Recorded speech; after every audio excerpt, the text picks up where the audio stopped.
Willkommen bei Deutsch Doppel. Heute geht's um 30 nützliche Sätze, um Leute kennenzulernen. Abonniert uns und klickt auf die Glocke, damit ihr nichts verpasst. Hast du schon mal darüber nachgedacht, wie wichtig der erste Eindruck ist, wenn man jemanden kennenlernt? Ja, absolut. Der erste Eindruck kann wirklich entscheidend sein. Ein einfacher Satz wie „Hallo, ich heiße“ kann schon viel ausmachen. Genau. Und danach kann man so etwas sagen wie „Wie geht's dir?“ Das zeigt Interesse und ist ein guter Einstieg. Stimmt. Und wenn man den Namen der anderen Person nicht verstanden hat, ist „Wie war nochmal dein Name?“ eine gute Möglichkeit, das Gespräch am Laufen zu halten. Eine nette Frage könnte auch sein: Woher kommst du? So erfährt man gleich etwas mehr über die Person. Ja, und man kann darauf aufbauen, zum Beispiel mit „Hast du schon mal in einer anderen Stadt gelebt?“ Das bringt oft spannende Gespräche. Das stimmt. Und wenn man merkt, dass der andere ähnliche Interessen hat, könnte man fragen: Was machst du gerne in deiner Freizeit? Das sorgt oft für eine entspannte Atmosphäre. Richtig. Und wenn man etwas über den Beruf erfahren möchte, ist „Was machst du beruflich?“ eine gute Frage. Sie ist neutral und öffnet viele Themen. Man sollte auch nicht vergessen, auf das Gegenüber zu reagieren. Ein einfaches „interessant“ oder „das klingt spannend“ kann viel bedeuten. Absolut, das zeigt, dass man wirklich zuhört. Und um das Gespräch zu vertiefen, könnte man fragen: Wie bist du dazu gekommen? Eine andere Möglichkeit ist zu sagen: Erzähl mir mehr darüber. Das gibt der anderen Person Raum, mehr ins Detail zu gehen. Ja, und wenn man überlegt, sich wiederzusehen, kann man fragen: Hast du Lust, mal einen Kaffee trinken zu gehen? Das ist unverbindlich und locker. Und manchmal ist es nett zu sagen: Es war schön, dich kennenzulernen. Das lässt das Gespräch positiv enden. Das stimmt. Auch ein einfaches „Bis bald“ kann den Kontakt offen halten. Was ich auch wichtig finde, ist die Art, wie man Fragen stellt. Ein freundlicher Ton macht alles viel angenehmer. Ja, und auch ein Lächeln kann Wunder wirken. Es öffnet die Tür zu einem echten Austausch. Und wenn man nicht sicher ist, was der andere denkt, kann man fragen: Wie siehst du das? Das zeigt Offenheit und Interesse. Auf jeden Fall. So bleibt das Gespräch im Fluss und man lernt den anderen besser kennen. Genau. Und oft entstehen so die besten Gespräche. Ein paar gute Fragen und schon hat man einen neuen Freund gefunden. Ja, und es zeigt, dass man wirklich an der anderen Person interessiert ist. Und das ist der Schlüssel zu jedem guten ersten Kontakt.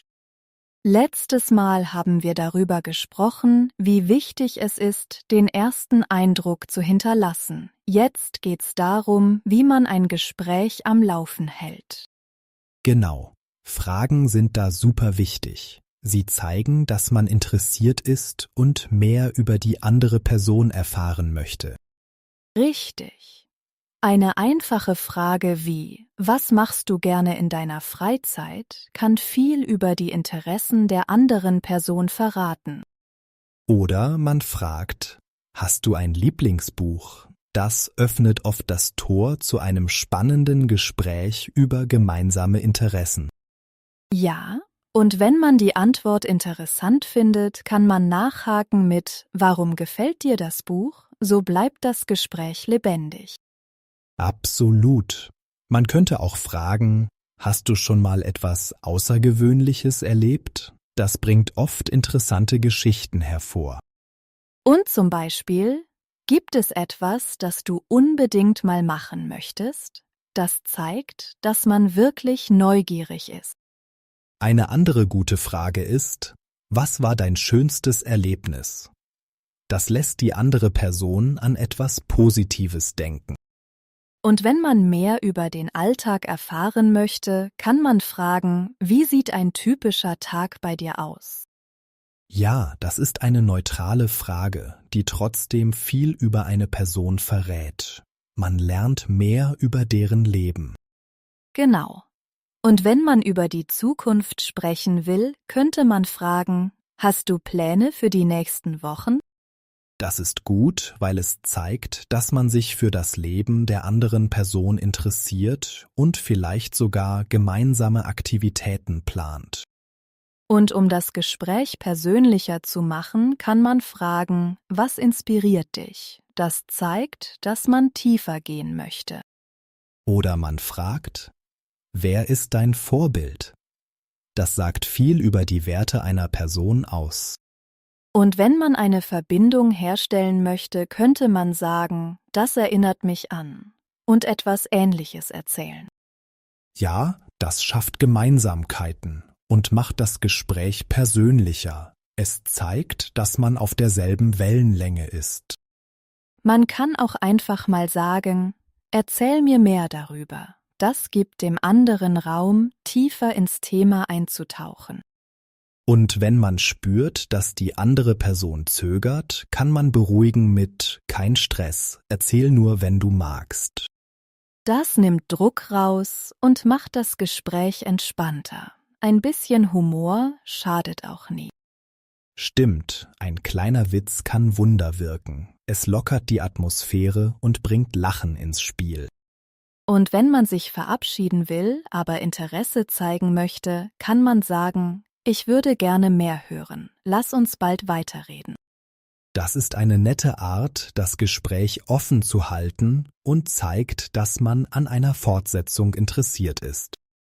Und wenn man merkt, dass das Gespräch stockt, kann ein einfaches „Und du?" Wunder wirken. Es zeigt Interesse und hält den Dialog am Laufen. Absolut, das ist fast wie eine Einladung an die andere Person, mehr zu erzählen. Manchmal reicht das schon, um den Knoten zu lösen. Ein anderer Trick ist, etwas zu kommentieren, das man gerade bemerkt hat, wie „Das klingt spannend, erzähl mir mehr davon." So bleibt man im Thema. Ja, und es zeigt, dass man aktiv zuhört und Interesse hat. Das macht das Gespräch gleich viel flüssiger und angenehmer. Man kann auch ganz offen sagen, das wusste ich gar nicht, erzähl mir mehr. Das ermutigt die andere Person, ins Detail zu gehen.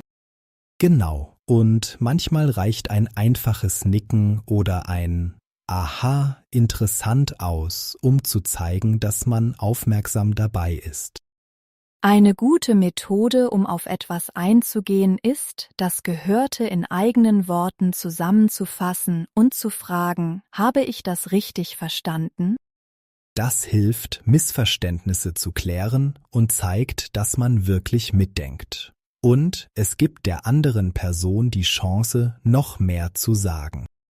Es ist auch hilfreich, etwas Persönliches einzubringen, wie das erinnert mich an eine Situation, wo ich. Das macht das Gespräch persönlicher.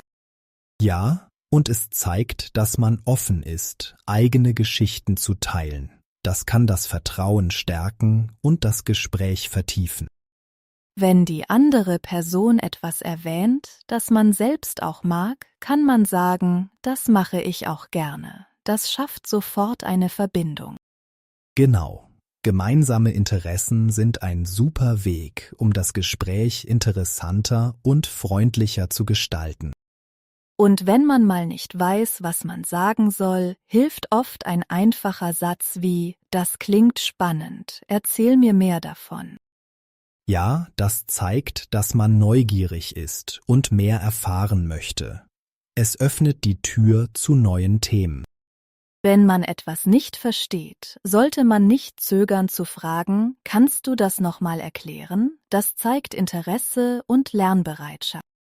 Richtig. Und oft freut sich die andere Person, mehr ins Detail zu gehen und ihr Wissen zu teilen.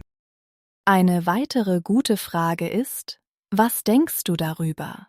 Das fordert die andere Person heraus und zeigt, dass man ihre Meinung wichtig findet. Und wenn man merkt, dass die andere Person zögert, kann man sagen, nimm dir Zeit, ich höre zu. Das entspannt die Situation. Ein bisschen Geduld kann Wunder wirken, vor allem wenn man merkt, dass die andere Person ein wenig nervös ist.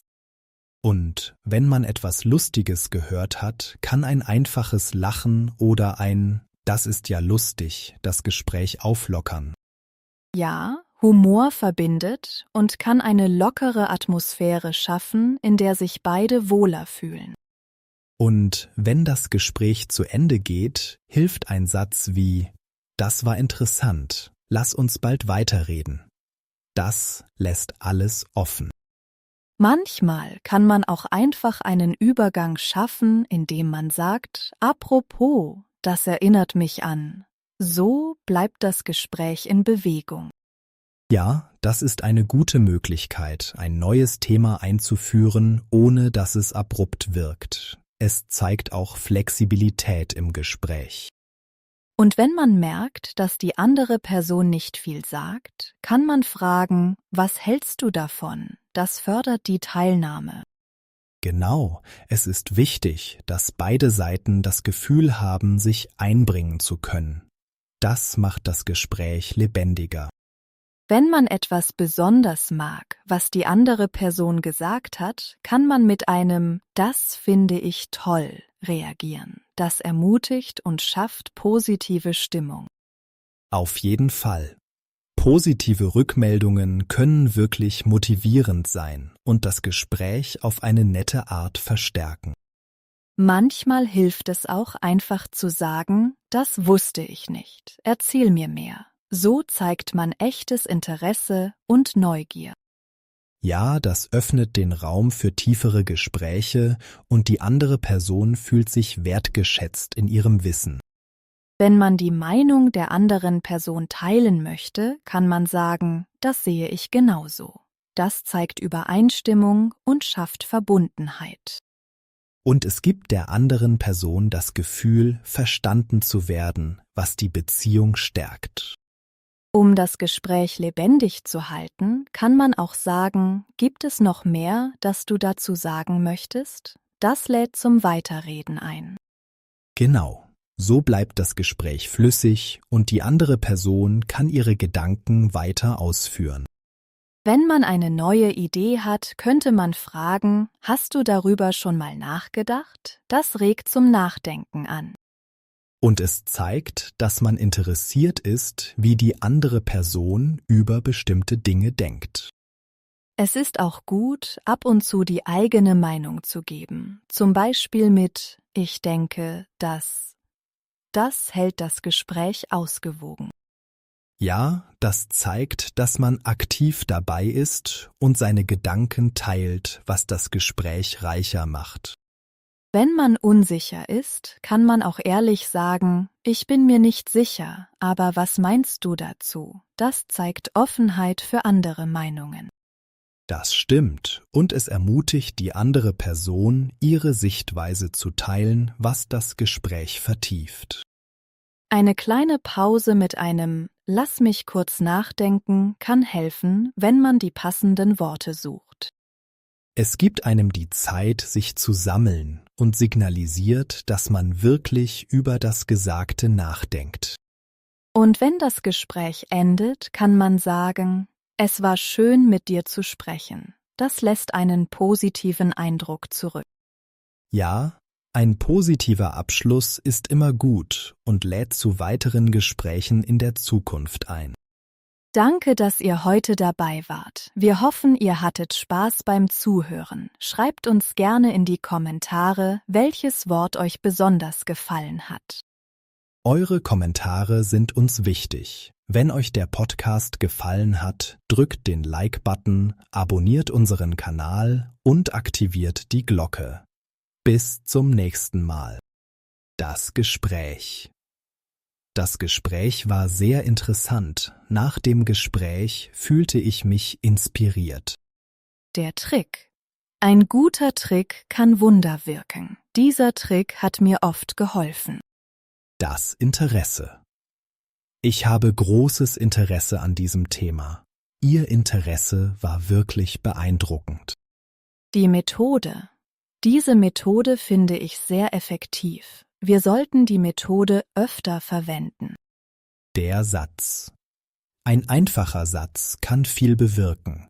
Der Satz war klar und verständlich.